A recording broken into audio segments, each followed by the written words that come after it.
예수님이 이 땅에 탄생하심으로 말미암아서 오늘 성경은 이렇게 말을 합니다. 하늘과 땅이 모두 만족하였다. 그래서 하늘에는 영광이라는 표현이 사용되어지고 땅에는 평화라고 하는 단어가 생겨나게 되었습니다. 예수님의 오심이 하늘에는 영광이 되고, 지난주에 그 영광에 대해서 함께 오전 오후 상고했던 거 기억하시죠? 그리고 땅에는 평화라고 하는 단어가 생겨나게 되었다는 것입니다. 예수님의 오심, 그 기쁜 소식으로 말미암아 예수님이 도대체 무엇을 하셨기에 이런 평화와 영광이 이 땅에 있게 되었는지 우리는 그것을 알아야 합니다.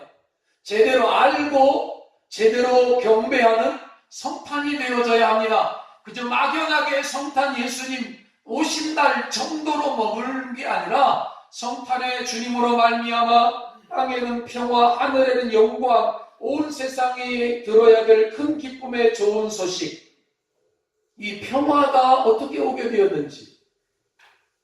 여러분, 그렇습니다. 예수님은 이 땅에 평화를 가져오셨습니다. 그래서 유대인들의 인사하는 인사를 보면 유대인들의 인사는 샬롬이라고 하는 것으로 인사를 합니다. 샬롬. 평화를 말하는 거죠. 평화라는 이름으로 인사를 하는 겁니다. 영어로 피스입니다. 근데 유대인하고 우리하고 인사가 거의 닮아 있습니다. 우리 인사도 진리 잡수 이거 말고 안녕하세요라고 하는 인사가 우리에게 있잖아요. 안녕하십니까, 안녕하세요라고 하는 이 안녕이라는 말도요, 평화, 평안이라는 말이에요. 이거를 국어사전에서는 뭐라고 표현했냐면 아무 탈 없이 편안하다 이런 뜻을 안녕이라고 한자가 표현해 놓고 있어요. 지난주에 살펴본 것처럼 벨레게 민족인 유대인들은 샬롬으로 인사를 하고 욕단의 후손인 우리 한국 사람들은 안녕하십니까 라고 하는 평안을 비는 인사로 함께 인사하는 것, 이것도 우연의 일치가 아니라고 저는 생각하는데 지금 이야기를 하려고 하는 것은 아니고, 하여간에 오랫동안 환난과 전쟁에 찌들린, 그리고 세상 모든 사람들의 마음속에 간절한 기대와 바람이 하나가 있었는데 그게 뭐냐니까 평화라고 하는 거예요. 평화라고 하는 거예요. 나라에 전쟁이 좀 없었으면 좋겠다 이런 거잖아요. 이웃과 평화했으면 좋겠다 이런 거잖아요. 다툼과 분쟁과 시기와 질투와 모략이 가득한 세상에 평화가 있었으면 좀 좋겠다. 마음 터놓고 이야기할 수 있는, 속내를 터놓고 좀 밤새 이야기도 하고 그리고 시간 가는 줄 모르고 인생도 말할 수 있는 그런 평화가 왔으면 좋겠다. 평화를 사람들은 바랍니다. 그러나 그 평화가 어디서 오며 어떻게 평화를 경험할 수 있으며 그 평화를 누가 가져오는지에 대해서는 잘 모릅니다. 사람들은 평화를 말하면 그 평화는 정치인이 가져다 주는 것으로 생각을 하는 것이 대부분입니다. 그래서 위정자들을 위해서 기도하자라고 말할 때 그 위정자가 정치를 잘하면 나라가 태평성대를 부과해서 평화가 있는 것으로 생각을 합니다만 그런 평화는요, 정치적인 평화라고 하는 것이에요. 예수님이 이 땅에 오셔서 우리에게 주시는 평화는 정치적인 평화가 아닙니다. 그 평화는 사실 정치적인 평화라고 하는 것의 내면을 들여다보면 그 평화는요, 사실은 좋은 평화는 아니에요. 힘에 의한 평화거든요. 권력에 의한 평화여서, 다시 말하면 어느 지역에 힘센 사람이 있어요. 내 말 들어, 내 말 안 들으면 너희들 다 죽어, 꼼짝마, 이렇게 무력에 의해서, 강압에 의해서 사람들을 윽박질러서 만들어낸 평화가 있는 거예요. 옛날로 올라가면 그런 사람들이 한 지도자, 공동체의 추장이 되고 그런 사람들이 지도자가 되는 거예요. 그리고 그렇게 싸움 잘하고 권력 있고 힘센 사람이 나중에 왕이 되는 거죠. 민주주의 시대 이전에. 그래서 그런 사람에 의해서 만들어지는 평화가 바로 소위 팍스 로마나라고 해서 로마에 의한 평화, 로마에 의한 평화. 여러분, 저는 이 말에 동의하지 않아요. 로마에 의해서 평화가 일어나는 거 아니거든요. 로마라고 하는 나라가 강력한 군대의 힘을 동원해가지고 나라들을 정복하고, 그리고 피정복 국가에 강력한 정치제도와 법치제도를 들이대면서 우리 말 잘 들어. 그럼 너희를 지켜줄 테니까. 그러면 너희 잘 먹고 살게 해줄 거야. 평화가 있을 거야. 이런 평화는 사실 만들어낸 평화죠. 윽박지르는 평화. 이걸 무력에 의한 정치적인 평화라 이렇게 말하는 거죠. 하지만 예수님이 오신 것은 그런 평화를 만들려고 오는 것이 아니라, 그런 평화, 다시 말하면 빈곤이나 억압이나 질병이나 전쟁과 다툼과 분쟁과 시기와 질투 때문에 불화하는 이런 것들을 좀 없었으면 좋겠습니다. 그런 사회를 좀 만들었으면 좋겠습니다. 라고 말하는 이런 정치적인 평화를 만들려고 오신 것이 아니라 보다 더 근본적인 평화를 만들려고 주님이 오시는 거예요. 다시 말하면 이런 모든 사람들이 원하는 안녕하세요. 밤새 아무 연구 없으셨어요? 평안하셨어요? 별 탈이 없었어요? 이런 기대, 이런 외침은 현상이에요. 현상. 무슨 현상이냐면 죄가 가져다 놓은 현상이에요.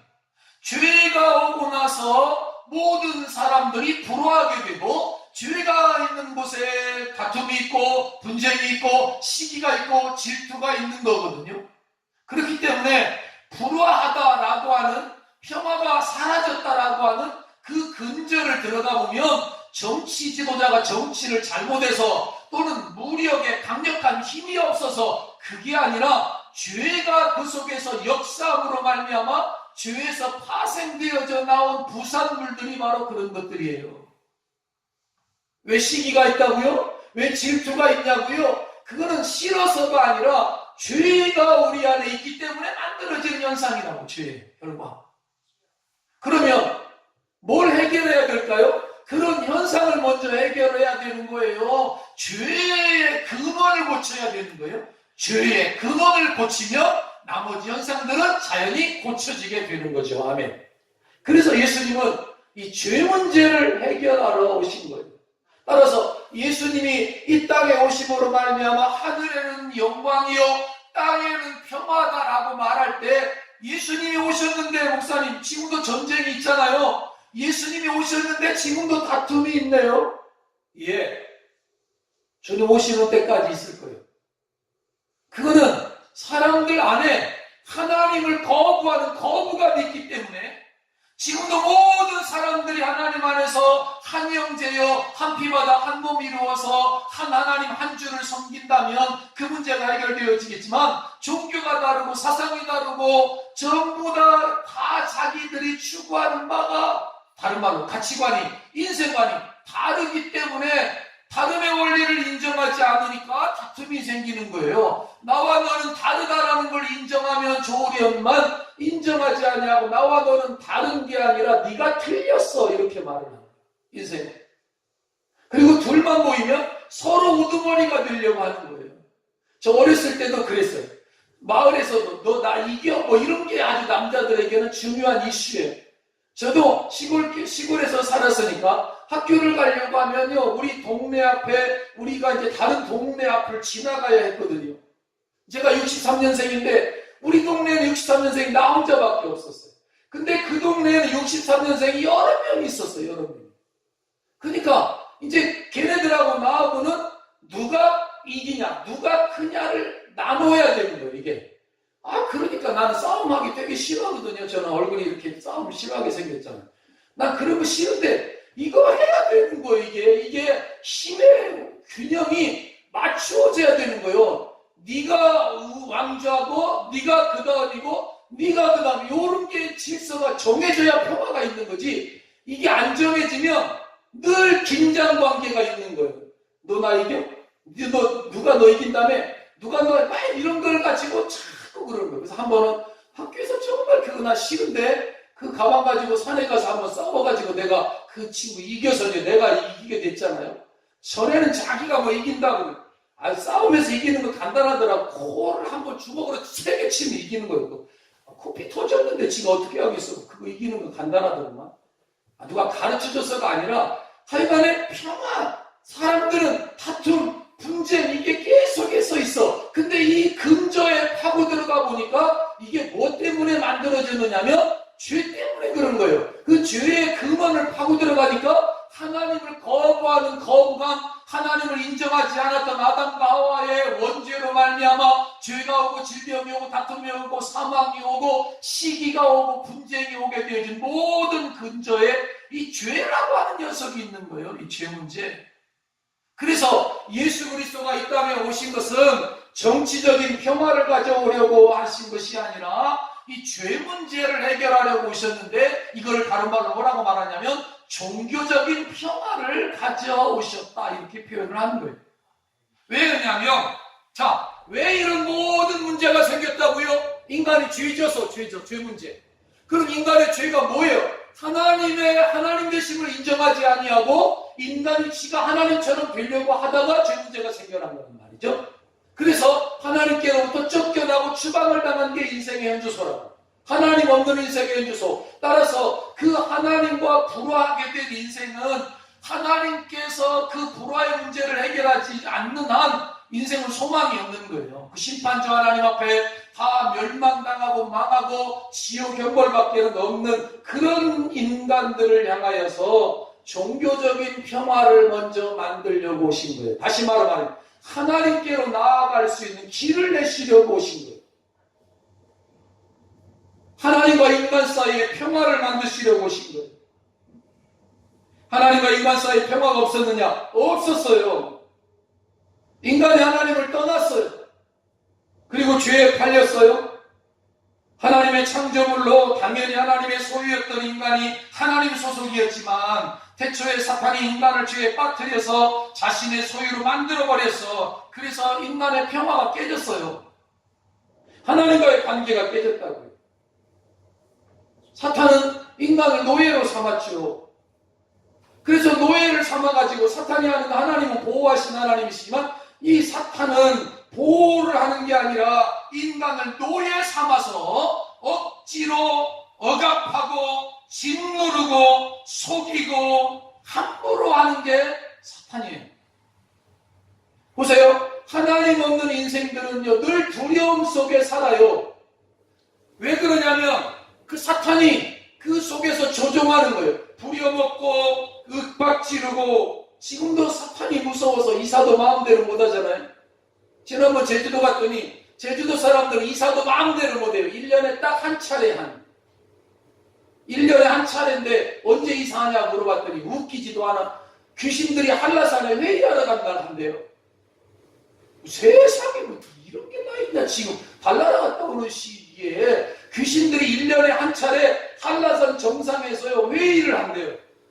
여기 집에 있는 귀신, 또 저기 마을에 있는 귀신들, 각 귀신들이 전부 다 한라산에 올라가서 회의하고 있는 동안에 인간들이 이사를 나누는 거, 이삿짐을 나누고 벽에다 그때 못을 박아도 괜찮지. 만약에 이게 귀신을 노엽게 하거나 귀신의 이마박에다 못을 박으면 이건 가정이 망하는 거니까 이사도 마음대로 못하는 거예요.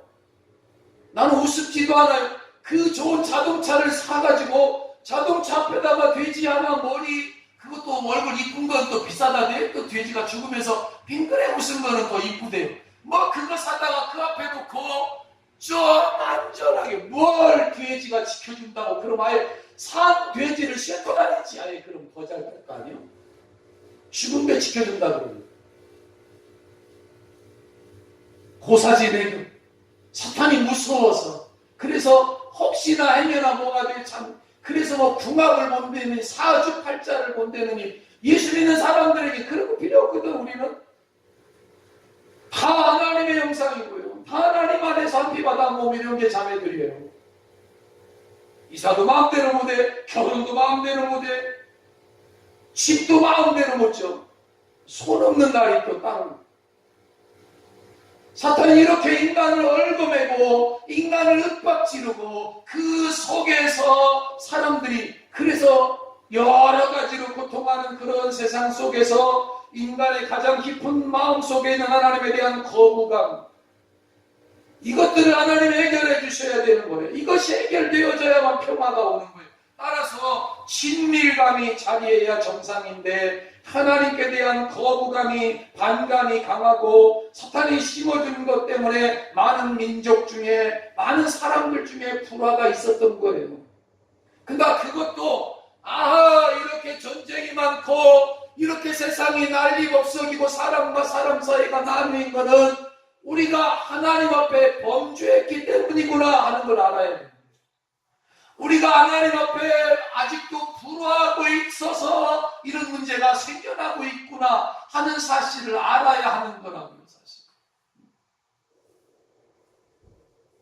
하나님과 인간 사이에 평화가 없으면 평화는 고사하고 저주와 불화와 긴장과 소원함만 있는데 이런 세상 속에 누가 손해요? 우리가 손해지. 우리가 손해. 하나님은 손해날 거 하나도 없어. 우리가 손해요. 이런 인류에게 구원의 소식이 전해진 거예요. 평화의 소식이 전해져 왔다. 그래서 평화는 우리가 생성할 수 없으면 어디서부턴가 와야 되는 거예요. 평화를 내가 만들어낼 수 없는 것이니까 이 평화라고 하는 것 하나님과 막힌 죄 문제가 얽혀가지고 되어진 이건데 이 평화를 인간은 만들어낼 재간이 없는 거예요. 인간은 생성해낼 재주가 없어요. 따라서 누구로부터만 이 평화가 주어질 수 있느냐면 평화의 왕이신 하나님으로서만 평화가 만들어질 수 있어요. 주어질 수 있어요. 그래서 하나님이 이 땅에 오셔서 평화의 왕으로 평화를 주려고 오신 거예요.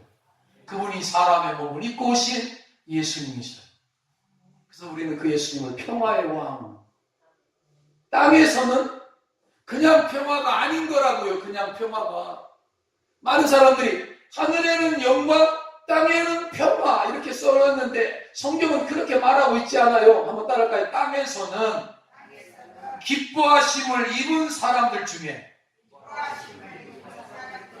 이게 뭐야? 기뻐하심을 입은 사람들. 다른 말로 말하면 하나님의 은총을 받은 사람들 중에 평화라는 거예요.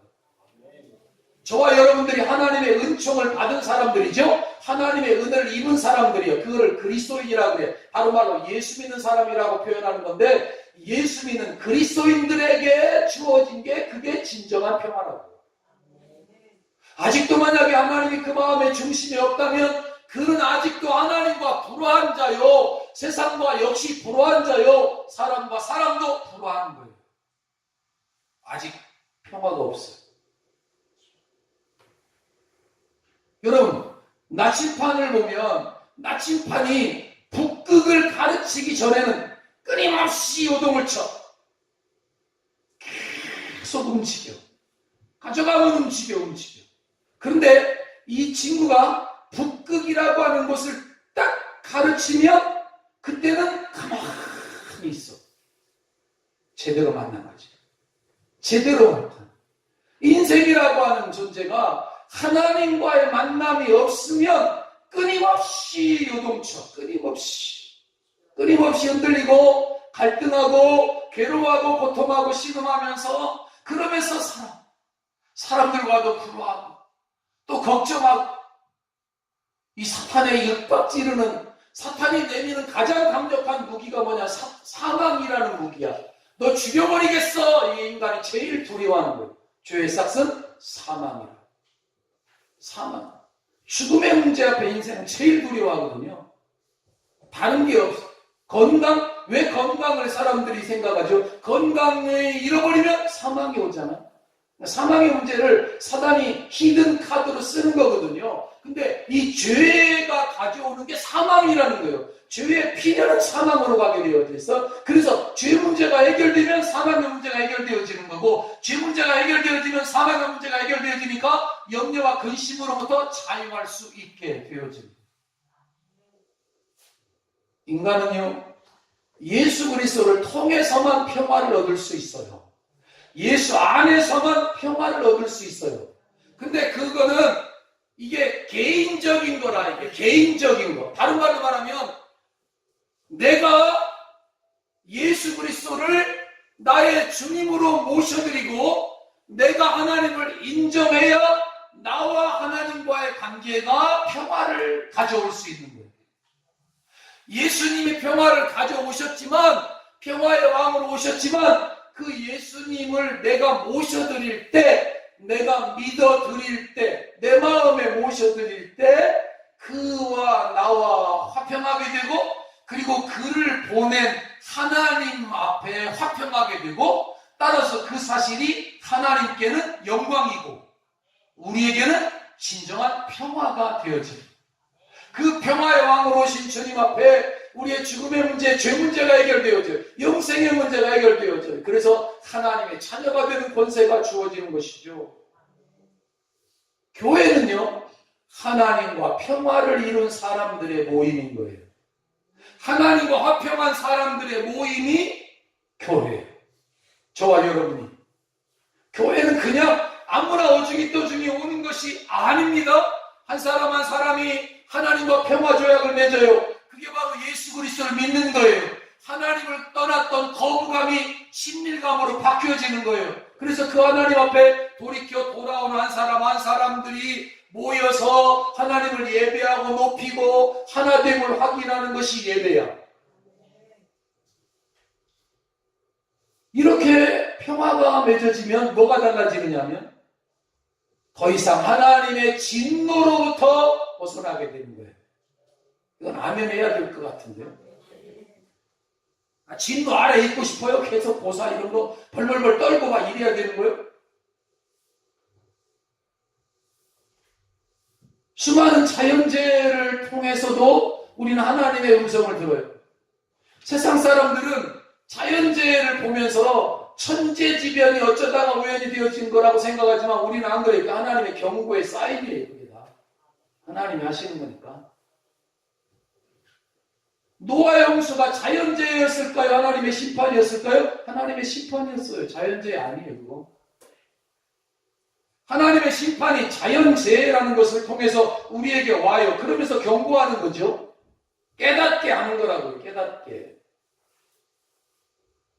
이처럼 평화조약을 맺으면 우리 마음에 어떤 하늘로부터의 두려움이 없어져요. 이제. 그리고 하나님의 보호 아래에 있게 되어져서 홍수를 만날지라도 그에게 미치지 못하리라. 그래서 그리스도인들이 담대하게 살아갈 수 있게 되는 게 그거예요. 죽음이라는 거 그거 별로 겁나는 거 아니에요. 하나님 나라 들어가는 관문이니까. 그러나 평화를 얻지 못한 사람들, 다시 말하면 그 마음의 중심에 예수를 모셔드리지 못한 사람들, 아직도 북극을 찾지 못한 나침반처럼 계속해서 요동쳐. 어거스틴은 이런 고백을 해요. 그의 고백록에서. 주님을 만나기까지 내 안에 참 안식이 없었습니다. 맞는 이야기예요. 주님 만나기 전까지는 없다는 거. 그러나 예수님이 오셔서 막힌 담을 얻으시고 하나님과 평화하는 길을 내시고 그 일을 믿음으로 그 주님의 이름으로 죄에서 해방되고 불화가 해결되고 하나님의 보호 아래 들어가게 되고 평화를 누리게 되어진 저와 여러분들 안에는 평화야, 평화. 성경을 보니까 땅에서는 기뻐하심을 입은 사람들 중에 평화라고 되어져 있죠. 다른 성경에는 뭐라고 되어져 있냐니까 하나님의 은총을 입은 사람들에게 평화 이렇게 되어져 있고, 또 다른 성경에는 뭐라고 되어 있냐면 사람들 중에 기뻐하심을 경험한 사람들 중에 평화 뭐 이런 단어들로 이 변형. 그러니까 하나님의 평화를 누가 누리느냐면 하나님께 택함받은 사람, 하나님의 은총을 받은 사람들이 누리는 평화예요. 그게 진짜 평화라는 거예요. 따라서 그 평화가 진짜 평화고 정치적인 평화나 이런 거는 그 평화의 모조품이에요. 가짜예요. 가짜. 일단은 먼저 죄 문제가 해결되어져야 그 다음에 세상의 불화한 것들도 해결되어질 수 있어서 십자가로 위로 하나님과 막힌 것이 해결되어져야 사람과 사람 사이에 막힌 것도 해결되어지는 것이죠. 사랑하는 여러분, 이번 성탄에 우리가 하나님 앞에 예배해야 될 것은 뭐냐면 진정한 평화를 주신 하나님 감사합니다. 다시 말하면 죄 문제 해결해 주신 하나님 감사합니다. 하나님 앞에 나아갈 수 있는 길을 열어주셔서 너무 감사합니다. 예수 그리스도 보내주셔서 너무 감사합니다. 예수님 만약에 안 보내주셨더라면 우리 어떻게 됐을까요? 하나님 정말 큰일 날 뻔했어요. 예수님 보내주신 거 너무 감사하고 너무 고맙고, 그래서 평화를 경험하게 되죠. 그렇게 하나님과 평화를 맺으면 그 다음에 따라오는 게 있어요. 사람들과의 평화가 이루어지는 거예요. 샬롬이요. 샬롬. 예수님의 이름으로 불화했던 이웃과 친구들과 평화가 이루어져요. 먼저 가서 손 내밀 수 있어요. 예수님의 이름으로. 낮아져서 가서 용서를 구할 수 있어요. 예수님의 이름으로. 손해봐도 할 수 있어요. 그리스도가 있기 때문에. 그래서 그 예수님의 평화를 오늘 우리가 누리고 살아야 한다는 거예요. 누리고. 그게 그냥 예수님은 평화를 가지고 오셨는데 예수님은 예수님이고 나는 나고 예수님하고 나하고 상관없는 삶을 우리가 너무 많이 살거든요. 사실은 우리 마음에 늘 염려가 있고 불안이 있고 고통이 있고 예수님 모셔드렸는데 그 나침반처럼 지금도 북극을 찾는 정신없이 바쁘고 요동하고 세상에 이런 모습들로 살아가는 삶이 있다면 이번 성탄절에 그 예수님에게 픽스 고정되어져서 그 예수님을 온전히 마음에 모셔드려서 그 예수님으로 말미암아 정말 세상은 알 수도 줄 수도 없는 평화를 맛보고 누리는 우리 모두가 되기를 축원합니다. 그리고 그 평화로 또 다른 사람들과 평화하고 평화의 평화, 평화가 평화를 낳고 평화의 왕 되신 예수 그리스도가 우리로 말미암아 높임받고 인정받는 그런 성탄을 우리가 만들어내자고요. 우리가 이번 마을 안에도 이런 평화가 있기를 소망합니다. 다 하나님의 형상으로 지음받은 아름다운 하나님 앞에 창조물들이죠. 주님이 그 일을 위해서 유대 땅에 오셨고 우리 마음에 오셨습니다. 그래서 그 은혜를 우리가 누리라고 말씀하십니다. 그리고 그 평화를 나누라고 말씀하십니다. 그 결과로 세상에는 전에 없었던 하나님이 사람의 몸을 입고 이 땅에 오신 것, 그것 자체가 하나님께는 너무너무 큰 영광이었고, 땅에서는 그 소식을 들은 사람들, 그 소식이 무슨 소식? 예수님이 오신 소식. 예수님 십자가 지시려고 죽으시려고 죽어서 부활하셔서 승천하셔서 하나님과 화목하게 하시려는 그 소식이, 그래서 큰 소식이고 기쁨의 소식이고 좋은 소식이 되고 온 백성이 들어야 될 큰 기쁨의 좋은 소식이에요. 왜 북남은 광장에 나가야 되냐고 초죽 끄는데 온 백성이 들어야 하니까. 그 왜 나가냐고요? 답은 딱 하나요. 그들이 안 오니까 우리가 가는 거지. 전하라. 말하라. 안 들으려고 해도 듣게 될 거예요. 우리가 말하니까. 무슨 말인지 이제 말씀의 결론인데, 여러분 시장에 가다 보면 안 들으려고 그거 안 살려고 해도 그 아줌마가 굴비 한 드롭에 2만원 떨이 그러면 안 듣고 싶어도 그 앞을 지나가면 어떻게 되죠? 듣잖아요. 들려지잖아요. 새겨지잖아요. 안 들으려고 해도 그 앞을 가면 들려지게 된다니까. 어떤 사람은 그 소리에 그래 안 살려고 하다가 또 미혹당해가지고 사잖아. 또 세상에 안 들으려고 해도 우리가 나가서 기쁘다, 구주가 오셨다, 예수가 탄생했다, 하나님의 아들이 오셨다라고 말하면 듣는 역사가 있게 되어진다. 말하면 선포하고. 근데 누가 말할 거냐? 누가 선포할 거냐? 가슴 뜨거운 사람들이 하는 거예요. 아멘. 안 할 줄 알고 하는 이야기예요. 안 하려고. 빚을 많이 진 사람들이 하는 거라고. 사랑의 빚을 많이 진 사람이. 500만 원 탕감받은 사람이 더 감사해요. 5억을 탕감받은 사람이 더 감사해요. 목사님 그 말이라고 물어봐요. 5억을 탕감받은 사람이 더 감사하지. 하나님 앞에 그 말이라가 더 감사하는 거예요. 그럼 여러분 생각, 우리 목사님 죄가 많았던 모양이다. 그래 많았어요. 그래서 더 감사해서 더 많이 하려고 하는 거예요. 은혜에 빚져서 사랑의 빚을 지고. 이번 성탄이 평화의 왕으로 오신 그리스도를 말하는 성탄이 되기를, 몸으로 보여주는 성탄이 되기를, 또 그분 앞에 예배하며 그분을 송축하는 그런 성탄이 되기를 주님의 이름으로 축원을 드립니다. 참 좋으신 아버지 하나님,